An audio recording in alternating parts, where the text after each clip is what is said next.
Bapak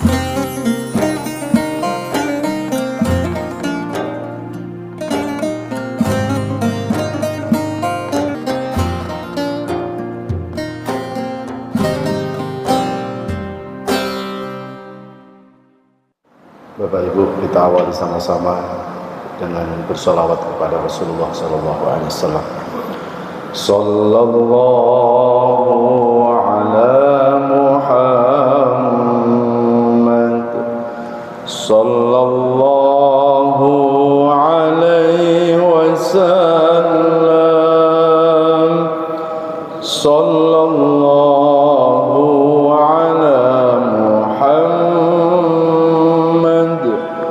sallallahu alaihi wasallam.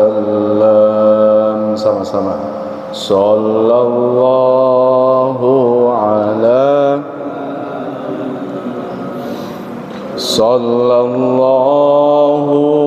alaihi wasallam. Sallallahu ala Muhammad, sallallahu alaihi wasallam. Ya habibi ya Muhammad, ya arusal khafiqaini, ya muayyad ya ya imam al-qiblataini, sallallahu ala Muhammad, sallallahu alaihi wasallam, sallallahu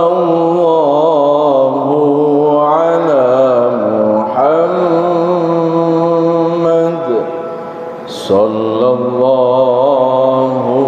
alaihi wasallam. Anta syamsun anta badrun, anta nurun fawqa nuri, anta iksir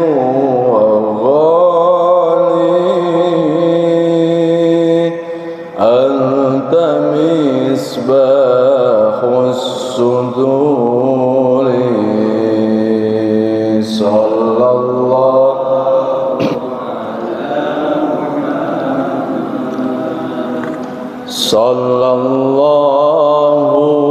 alaihi wasallam,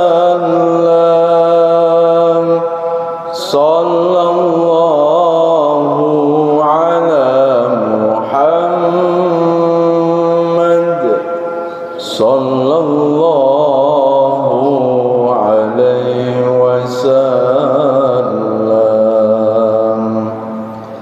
Assalamu alayka ya Rasulullah.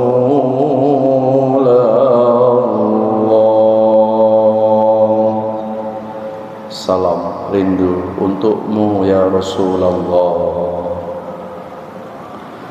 Assalamu alayka ya Sayyidi ya Habiballah.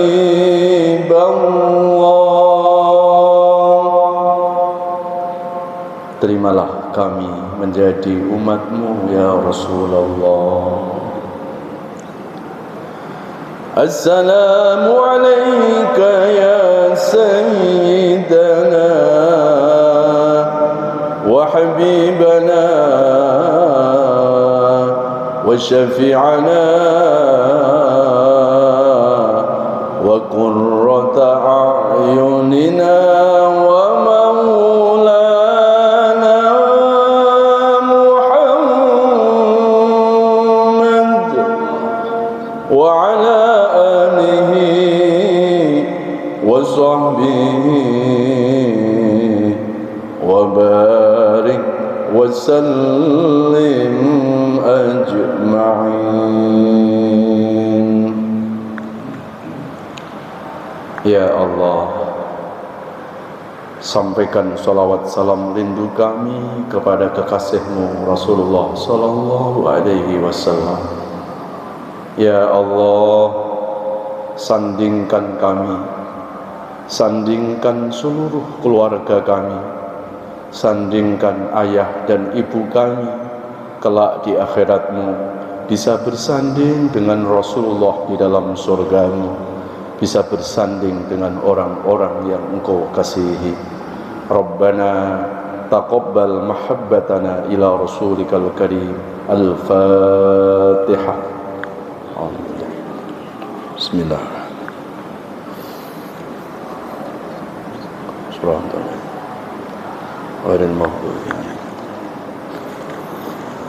Assalamualaikum warahmatullahi wabarakatuh. Alhamdulillahirabbil alamin. Allahumma shalli ala nabiyyina Muhammadin wa ala alihi wa ashabihi ajma'in.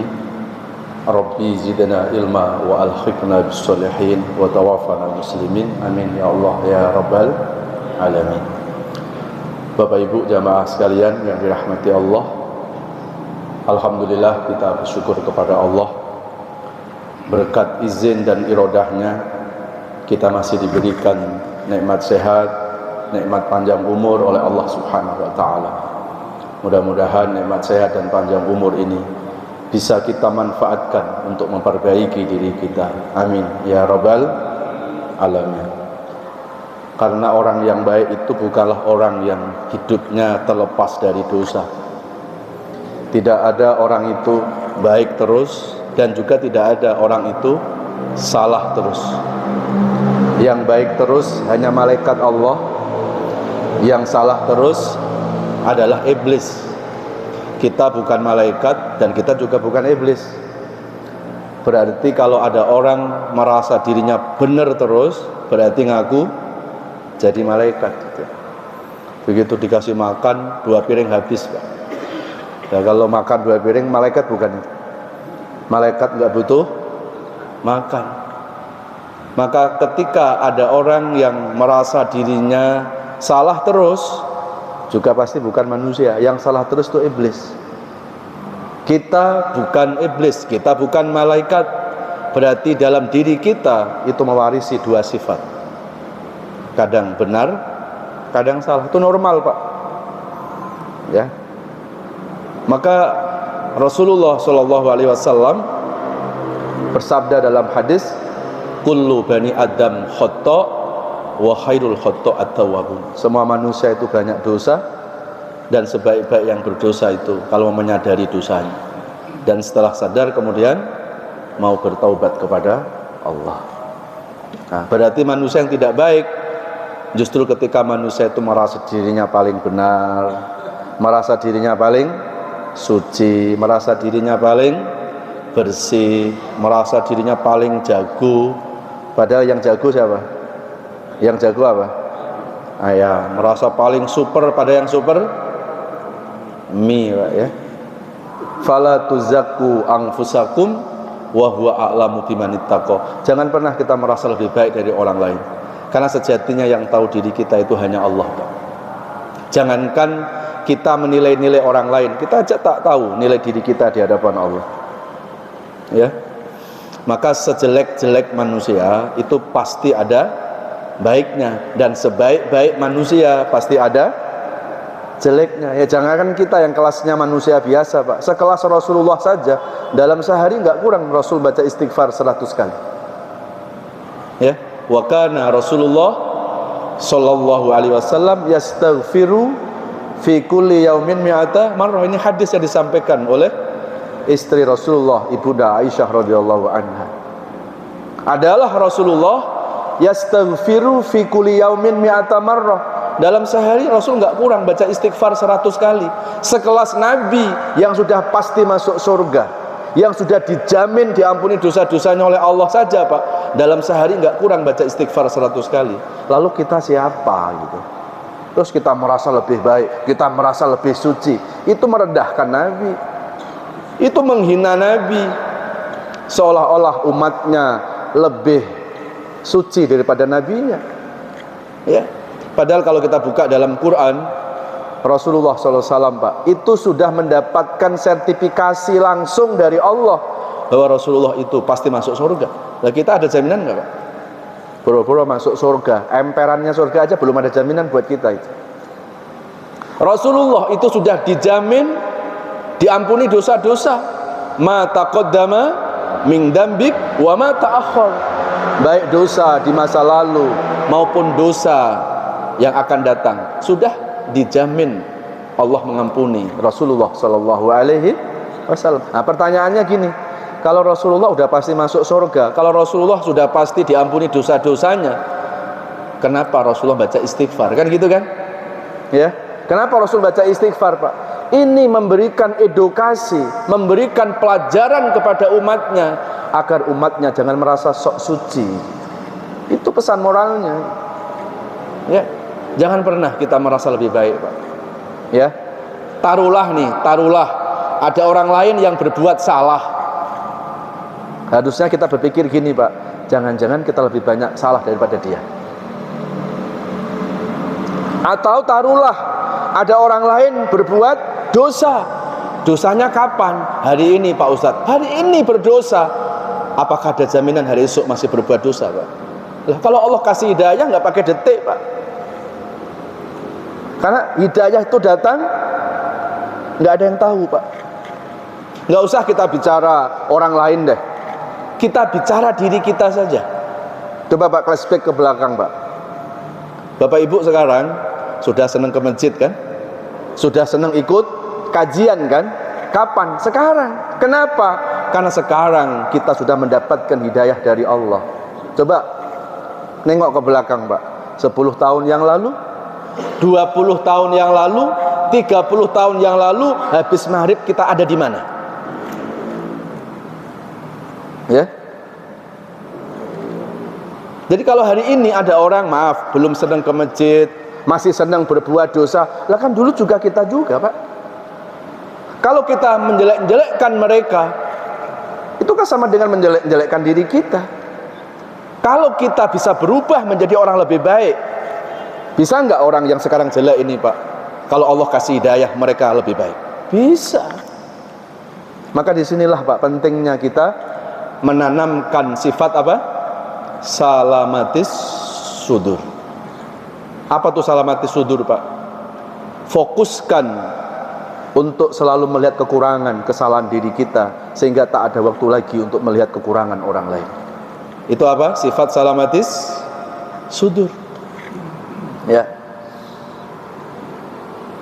Dan mudah-mudahan, Pak, yang hari ini kita lakukan, semoga ini menjadi bukti bahwa kita berusaha untuk menjadi orang yang lebih baik. Amin ya Allah ya Rabbal. Amin ya Rabbal alamin. Baik Bapak Ibu jamaah sekalian, tema kajian hari ini adalah mau masuk surga kok susah untuk taat. Bisa nggak kira-kira, Pak? Orang mau masuk surga tapi kelakuannya ahli neraka, nyambung nggak? Setiap hari berdoa, ya Allah masukin surga, tapi hari-hari kelakuannya ahli neraka, ya nggak akan nyambung. Berarti kalau hari-hari kita berdoa supaya masuk surga, ya sesuaikanlah kelakuan kita hari-hari juga kelakuannya ahli surga. Apa kelakuan ahli surga, Pak? Nah, ini kita bisa buka dalam Quran, surat Al-Baqarah, surat kedua, ayat 112. Ini salah satu amalan-amalan yang kalau ini kita amalkan, insya Allah kita akan menjadi ahlul jannah. A'udzu billahi minasy syaithanir rajim. Bismillahirrahmanirrahim. Bala man aslama wajhahu lillahi wa huwa muhsin falahu ajruhu inda rabbih wala khawfun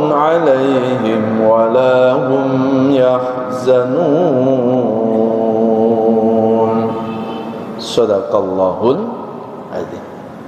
Al-Baqarah surat kedua ayat 112. Coba kita renungi, Pak.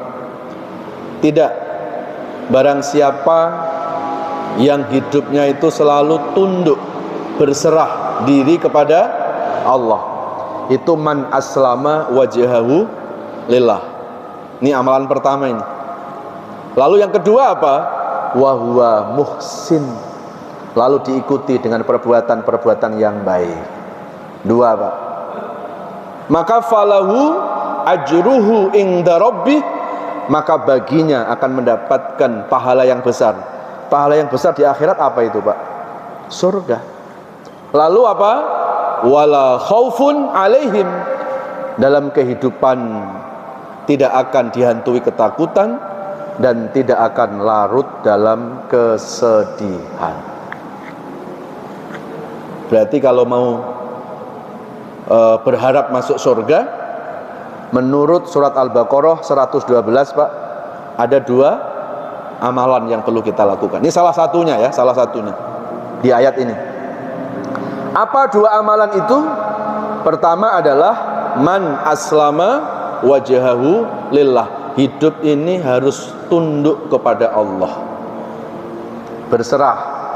Jangan hidup ini tunduk kepada hawa nafsu kita, Pak. Ya. Maka makna ibadah itu hakikatnya adalah ketundukan secara totalitas kepada Allah. Jadi kalau kita mau beribadah, Pak, maka sikap orang yang beribadah itu adalah tunduk. Ya. Kalau ibadah dimanai tunduk kepada Allah, maka sesungguhnya yang tunduk nggak cuma manusia, Pak.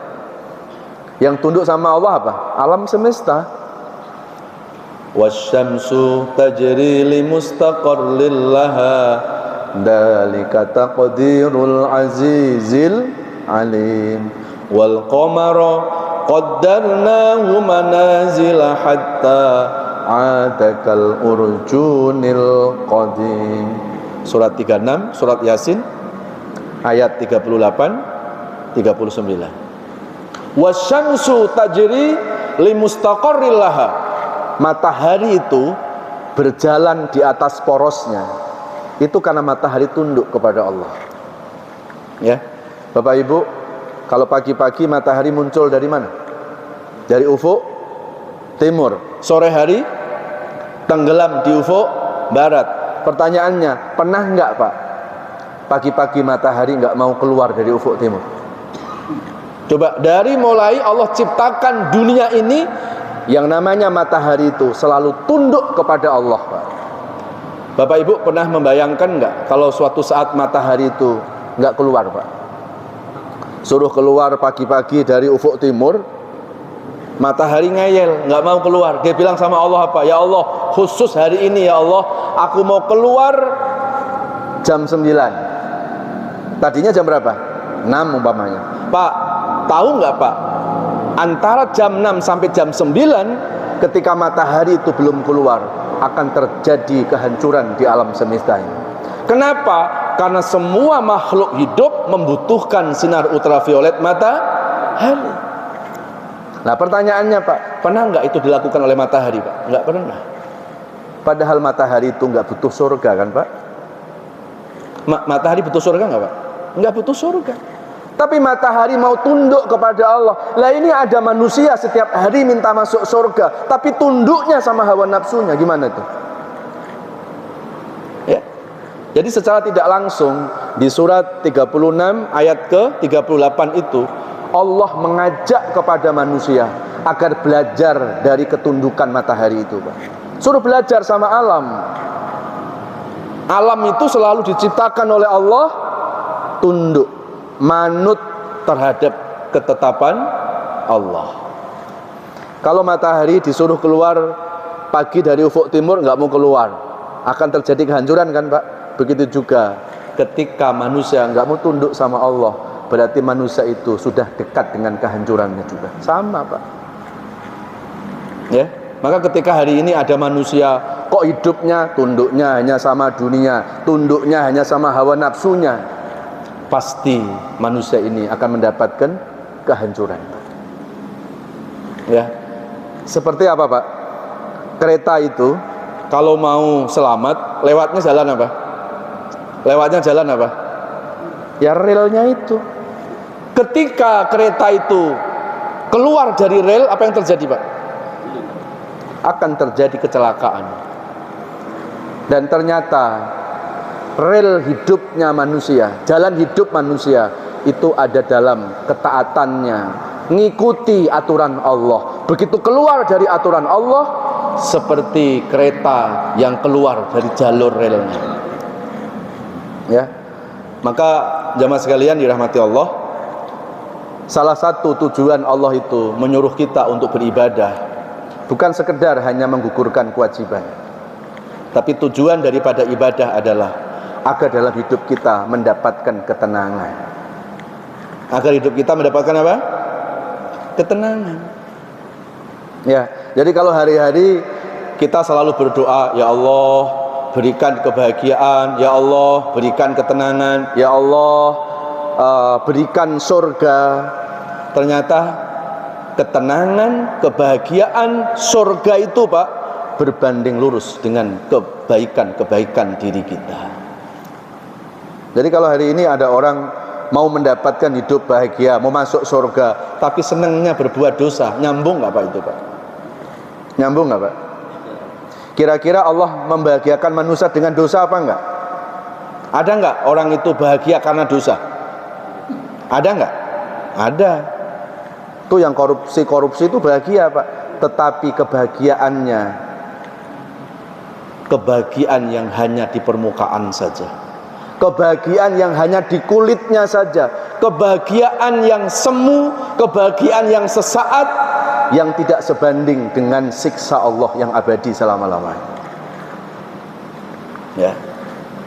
Andai kata Pak, orang itu bahagia dengan perbuatan dosa, andai orang itu akan bahagia dengan korupsinya Pak, harusnya para koruptor Pak itu selalu berdoa, ya Allah jadikan anak cucuku jadi koruptor.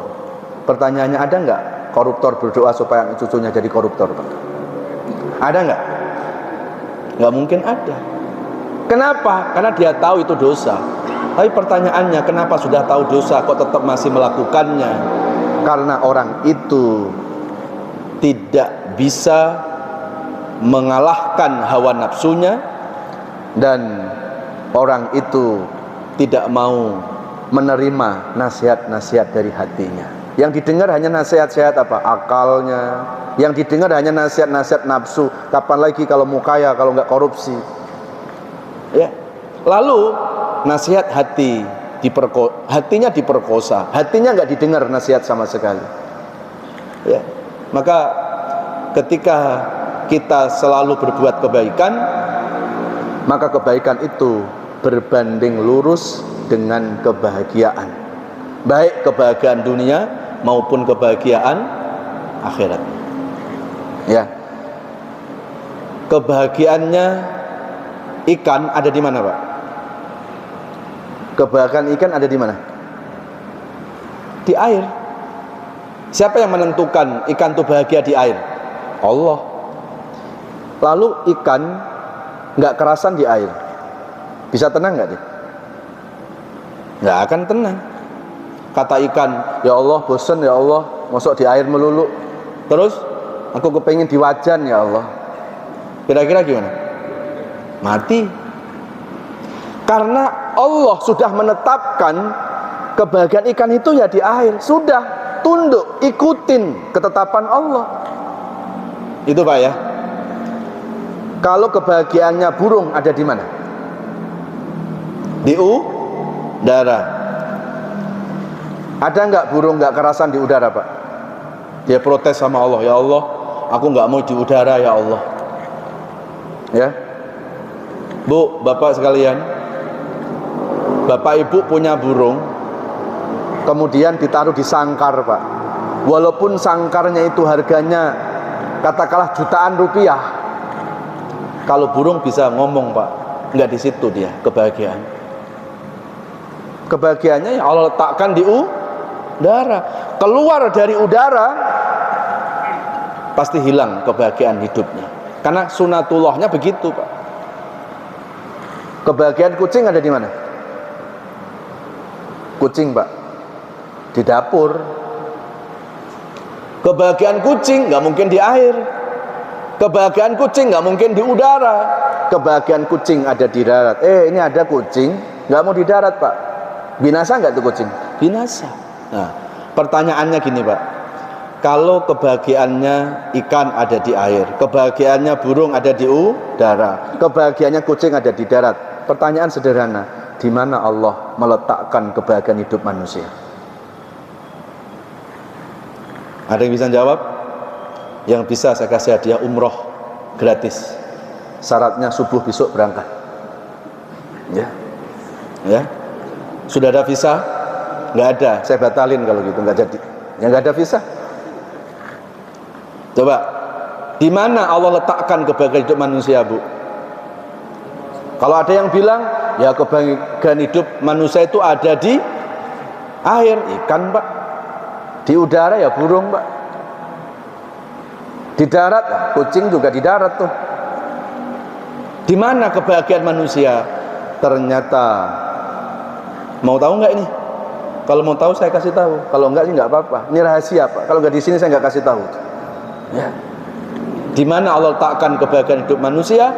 Ternyata Allah letakkan hidup manusia itu ada dalam ketundukannya, ada dalam ketundukan kepada agama. Berarti agama itu jalan hidupnya manusia. Agama itu ibarat air buat si ikan.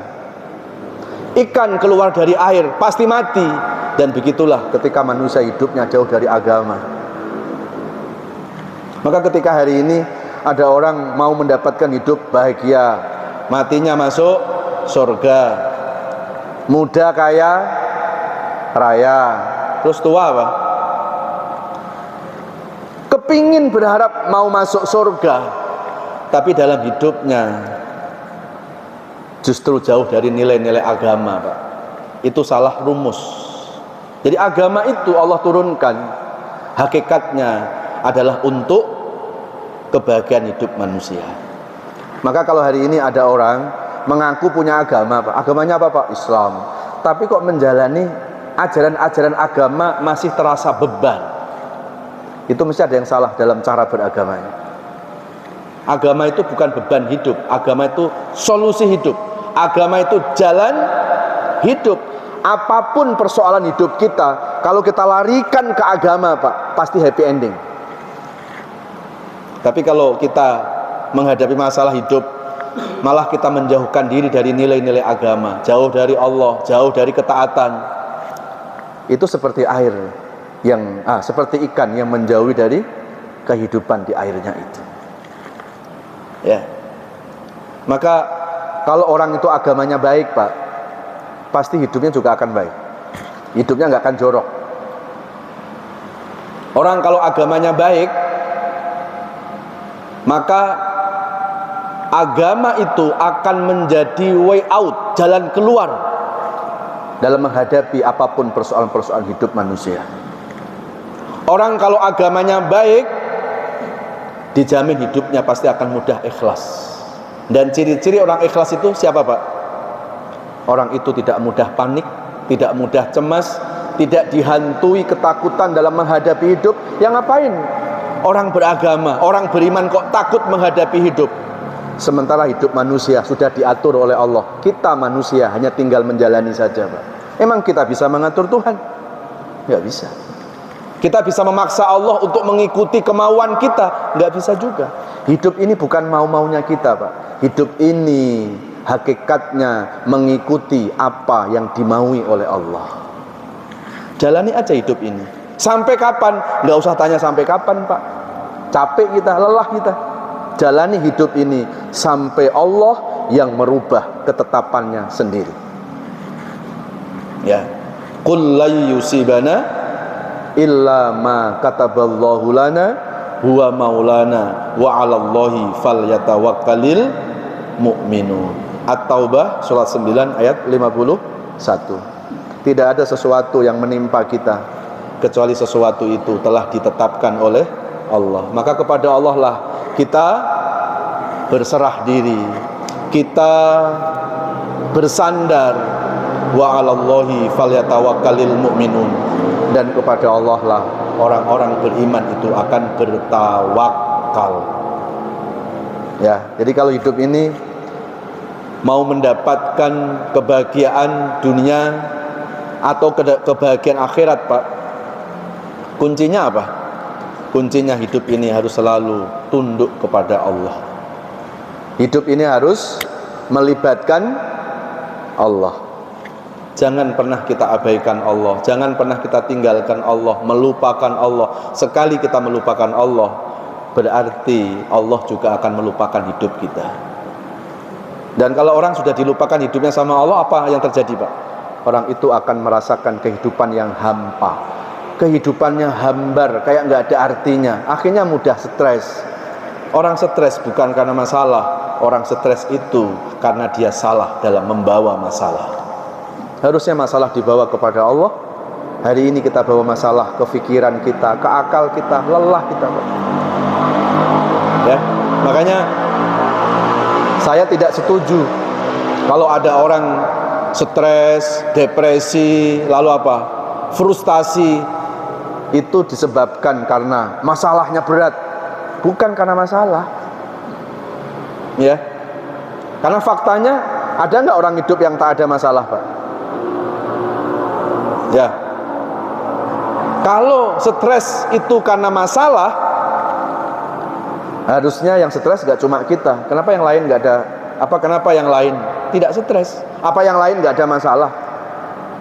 Berarti penyebab kita itu stres, penyebab kita itu sering putus asa, ada dua, Pak. Jangan-jangan iman kita yang masih bermasalah, atau kita salah dalam membawa masalah. Ya, harusnya masalah dibawa kemana? Allah.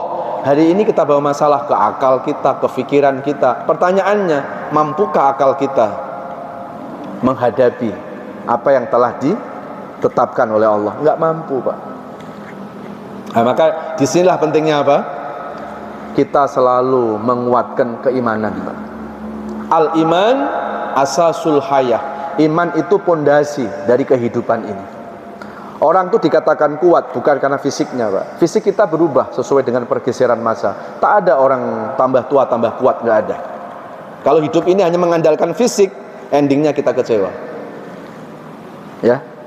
Maka cara untuk menghadapi hidup ini pertama adalah kuatkan iman kita. Karena iman ini pondasi hidup. Ini Masjid Bani Umar, Pak, dikatakan indah, dikatakan bagus, bukan hanya karena desainnya. Yang menentukan apanya? Pondasinya, Pak. Desainnya bagus, tapi pondasinya, bangunannya rapuh, kena guncangan gimana, Pak? Roboh. Dan ternyata pondasi hidup manusia itu ada dalam agamanya, ada dalam keimanannya. Makanya kalau orang itu agamanya baik, imannya baik, Pak, indikatornya yang bisa dilihat adalah dia tidak cengeng dalam menghadapi hidup. Jadi kalau ada orang ngomong, Pak Ustadz, aku ini sudah beriman, tetap aja dalam hidup masih cengeng, nggak tahan banting. Ya, diuji sedikit luntur imannya, diuji sedikit luntur ibadahnya. Itu indikatornya, Pak, bahwa ada masalah dengan iman. Itu yang pertama, ya. Lalu yang kedua, apa yang bisa menjamin kita agar kita mendapatkan hidup bahagia dunia dan akhirat, kita masuk surga? Kedua apa tadi, Pak? Wahuwa muhsin. Warnai hidup ini banyak berbuat kebaikan. Karena kebaikan itu berbanding lurus dengan kebahagiaan. Itu rumus, Pak, nggak bisa dirubah itu. Itu rumusnya Quran begitu. Ya. Jadi kalau kita berharap untuk mendapatkan kebahagiaan, kebahagiaan itu berbanding lurus dengan kebaikan. Fastabiqul khairat. Berlomba-lombalah kita untuk selalu berbuat baik. Kalau kita nggak bisa membantu orang, jangan nyakiti orang, Pak. Kalau kita nggak bisa membahagiakan orang, jangan menyempitkan hidupnya orang lain. Kalau hidup kita selalu diwarnai dengan kebaikan, kebaikan itu yang akan kembali pada diri kita. Contoh nih Pak, contoh. Kita bantu orang dalam keadaan kesusahan. Yang kita bantu siapa Pak? Orang itu. Tapi hakikatnya kita bukan bantu dia. Kita menitipkan keselamatan melalui dia. Jadi kalau boleh diucapkan Pak, kita ngomong gini, wahai anak yatim, wahai orang miskin, ini aku nitip ya keselamatan di akhirat melalui engkau. Boleh nggak orang itu bersedekah membusungkan dada? Nggak boleh, karena sedekah itu bukan membantu orang lain, tapi sedekah itu kita menitipkan kasih sayang Allah melalui orang lain itu. Irhamu man fil ardi yarhamkum man fis samawat. Sayangi yang di bumi, nanti yang di langit akan sayang kepada kita. Ya. Jangankan kita menyakiti manusia, Pak. Bapak Ibu pernah mendengar sebuah hadis nggak yang disampaikan oleh Rasulullah? Di mana Rasulullah itu pernah bersabda, Pak, ada seorang wanita yang ahli ibadah, nanti di akhirat terhalang tidak bisa masuk surga. Hadisnya sahih itu, Pak. Lalu sahabat bertanya, kenapa Rasulullah? Orang ahli ibadah kok nggak bisa masuk surga? Apa jawab Rasulullah? Dulu wanita ini waktu hidupnya pernah mendolimi kucing yang ada di rumahnya. Menyakiti binatang, Pak, nggak bisa masuk surga kan? Lalu bagaimana kalau kita menyakiti sesama manusia? Ya. Berarti kalau hari-hari ini kita selalu berdoa, ya Allah masukin surga. Ya berarti kalau kita berharap masuk surga, kelakuan kita harus dicocokkan dengan kelakuan ahli surga. Jangan mau masuk surga tapi kelakuannya kelakuan ahli neraka. Joko sembung naik ojek, nggak nyambung cek. Maka kenapa Bapak Ibu kita dianjurkan untuk sering-sering bersilaturahim? Apa tujuan silaturahim? Tujuan silaturahim bukan sekedar ketemu fisik, Pak. Apa arti fisik Syekh Marta ya berdekatan dengan fisik yang lain kalau hatinya masih berjauhan? Silaturahim enggak itu? Enggak. Silaturahim bukan makna fisik, Pak. Apa arti ketemu salaman tangan sampai 3 jam, Pak, tapi hati masih bermusuhan? Silaturahim enggak itu, Pak? Belum. Silaturahim bukan makna fisik, tapi silaturahim adalah menumbuhkan kasih sayang itu. Ya. Dalam sebuah hadis disebutkan apa, Pak? Wallahu fi aunil abdi makanal abdu fi auni akhih. Allah akan selalu menolong, mencintai hambanya selagi hamba itu juga selalu mencintai kepada saudaranya. Jangankan sesama muslim, Pak, sama orang non muslim boleh nggak membenci, Pak? Boleh nggak membenci, Pak? Padahal jelas-jelas non muslim, Tuhannya beda, nabinya beda, kitabnya beda, akidahnya beda. Itu saja nggak boleh kita membenci mereka. Urusan perbedaan agama sudah bukan urusan manusia, itu urusan Allah, Pak. Kita sebagai manusia tidak boleh melihat perbedaan agamanya, tapi lihatlah kesamaannya. Apa kesamaan kita dengan dia? Kita manusia, dia manusia. Kita disakiti, kita nggak mau. Kenapa pula kita menyakiti mereka? Itulah prinsip toleransi yang diajarkan dalam Islam. Kalau kepada orang berbeda Tuhan saja nggak boleh membenci, menyakiti, pantas nggak sesama muslim saling bermusuhan? Ya, pantas nggak sesama muslim saling provokasi? Hanya gara-gara beda apa? Fikih, pemahaman, beda pengajian, beda ustadz, lalu mengklaim pengajianku yang paling sunnah, pengajian sonono nggak sunnah. Ada nggak yang begitu, Pak? Ya, di sini nggak ada, di Londo sana yang ada. Jadi kalau nggak ngaji di kelompok pengajiannya, Pak, nggak afdol. Padahal kalau mau afdol ngajinya sama mau afdol, mengklaim ustadzku kan ustadz sunnah, ustadz sono tuh nggak sunnah. Ya, dikit-dikit bid'ah. Loh kenapa kok dikit-dikit bid'ah? Ya mungkin hafalnya hanya hadis 10 bid'atin dolalah gitu.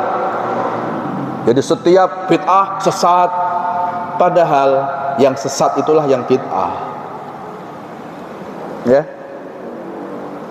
pantas gak sesama muslim saling menyesatkan Pak? Hanya cuma gara-gara beda fikih, beda pemahaman. Sementara apa? Akidahnya sama, Syiah bukan, Ahmadiyah juga bukan, kiblatnya sama, Qurannya sama, pergi hajinya masih ke Mekah sama, belum ke Al-Zaitun kan. Lah ini cuma hanya gara-gara beda fikih kok ribut, menyesatkan orang yang berbeda faham. Ya Allah, padahal yang disesatkan saudara muslimnya sendiri, Masya Allah. Ya, dan nggak cuma hanya menyesatkan loh Pak, sampai ada yang mengkafirkan. Padahal dulu Rasulullah SAW waktu di Mekah mengislamkan yang kafir. Loh kok hari ini yang mengaku umatnya malah mengkafir-kafirkan yang sudah Islam? Hanya cuma gara-gara beda fikih Pak, beda pemahaman. Hanya gara-gara beda fikih, beda pemahaman Pak. Satu masjid kayak nggak kenal. Ada di sini? Nggak ada, di London. Masya Allah. Kalau sudah kayak begini Pak, apa kata Rasulullah? Idaftaraqat ummati fantadiris sa'ah. Kalau umatku sudah terpecah belah, tunggulah masa kehancuran. Hancurnya umat Islam itu bukan karena faktor eksternal Pak. Hancurnya umat Islam itu karena faktor internal. Apa faktor internal itu? Yaitu perpecahan antar umat Islam yang hari ini sudah mulai terjadi Pak. Ya kan? Jadi mengklaim seolah-olah yang nyunnah hanya cuma kelompoknya. Padahal sunnah milik siapa sih Pak? Sunnah itu milik Rasulullah. Hari ini diklaim milik kelompok-kelompok itu, Masya Allah. Seolah-olah kita ini nggak berhak memiliki Rasulullah Shallallahu Alaihi Wasallam. Ya, nah maka supaya persaudaraan kita, silaturahim kita ini terjaga Pak, kuncinya satu Pak. Apa itu? Pertajam persamaannya, tidak usah pertajam perbedaan. Udah itu aja. Jadi yang dipertajam jangan perbedaannya. Kalau umat Islam selalu mempertajam perbedaan Pak, sampai kiamat kurang sehari nggak akan kelar Pak. Kiamat kurang berapa tadi? Sehari nggak akan kelar.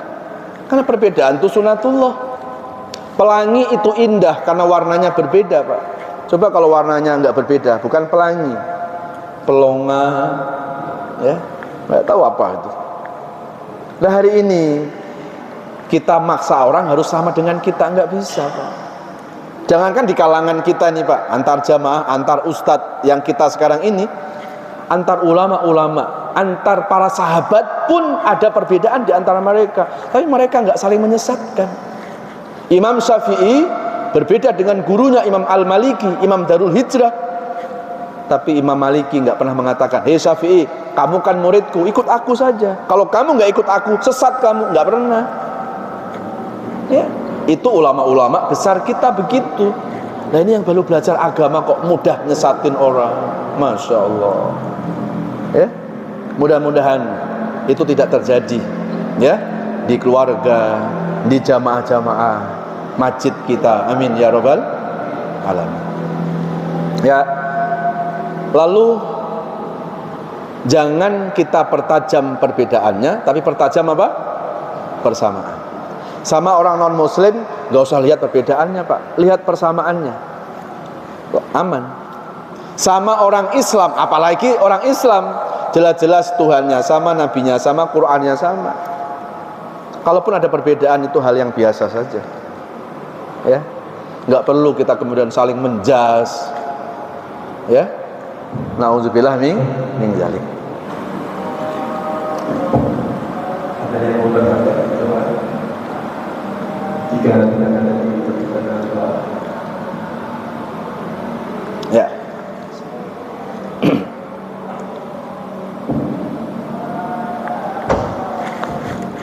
Assalamualaikum Waalaikumsalam warahmatullahi Terima wabarakatuh. kasih Ustaz. Yang saya seperti ini Ustaz, kita selalu menemukan hidayah ini. Seperti kehadiran kita di sini mungkin juga mendapat hidayah dari Allah Subhanahu wa Ta'ala. Kadang-kadang seperti itu kita ingin mendapatkan taufik dan hidayah. Ini lebih dulu lagi Ustaz antara taufik dan hidayah. Itu aja Ustaz. Ya. Taufik dan hidayah itu 11-12, Pak. 11-12. Saudara tunggal apa? Tunggal bapak, ya. Jadi ini nggak bisa dipisahkan. Ya. Itu sama aja, Pak Ustadz, apa bedanya sabar sama ikhlas? Yaitu 11-12. Taufik, hidayah itu kelihatannya dua hal, padahal itu satu. Satu apa? Satu apa namanya? Satu apa itu? Satu makna. Hanya beda istilahnya aja. Taufik itu pertolongan Allah. Hidayah pertolongan Allah bukan? Ya. Kalau sekarang ada yang bertanya, Pak, kok sekarang seneng ke pengajian, Pak? Kok sekarang Bapak seneng ikut kajian, seneng ke masjid? Boleh nggak orang menjawab, siapa dulu dong? Saya boleh nggak itu? Nggak boleh. Kita bisa ke masjid, kita bisa ikut kajian, kita bisa ibadah, Pak. Itu atas taufik dan hidayahnya Allah. Ya. Jadi dua hal tapi maknanya satu. Sama seperti apa? Tawakal dan qanaah. Kan kelihatannya beda kan? Tapi itu satu makna. Ya. Maka ketika hari ini kita ini diberikan kemudahan oleh Allah untuk bisa datang ke masjid, mengikuti kajian, Pak. Yang harus kita ingat adalah ini adalah karena pertolongan Allah. Jangan kita menganggap bahwa ini kan kompetensi diri saya, enggak bisa. Ya. Itu semuanya adalah pemberian dari Allah. Innal huda hudallah yahdi may yasha. Sesungguhnya hidayah itu milik Allah dan Allah akan memberikan hidayah kepada siapapun yang diberikan petunjuknya itu. Ya. Nah, mudah-mudahan kita semuanya selalu dalam taufik dan hidayah Allah Subhanahu wa ta'ala. Amin ya Allah ya rabbal alamin. Al-Fatihah. A'udzu billahi minasyaitonir rajim. Bismillahirrahmanirrahim. Shiratal ladzina an'amta 'alaihim ghairil maghdubi 'alaihim waladdallin. Amin. A'udzu billahi minasyaitonir rajim. Bismillahirrahmanirrahim. Alhamdulillahirabbil alamin. Allahumma shalli ala Muhammad wa ala alihi wa sahbihi wa barik wa sallim ajmain. Amin ya Allah, amin ya Rahman, amin ya Rahim, amin ya Allah ya mujibas sa'ilin. Istajib du'ana ya sami'at du'a wa ya arhamar rahimin. Duhai Allah yang maha mendengar, yang maha melihat, yang maha menyaksikan. Ya Allah, bila hidup ke depan kami ini masih membawa kebaikan-kebaikan, mohon ya Allah berkahi dan panjangkan umur kami ya Allah. Berikan kesehatan jasmani rohani kami ya Allah. Angkat seluruh penyakit-penyakit kami ya Allah, baik penyakit fisik maupun penyakit hati yang susah diobati ya Allah. Ya Allah, berikan keikhlasan dan kesabaran dalam menjalani sisa-sisa hidup ini ya Allah.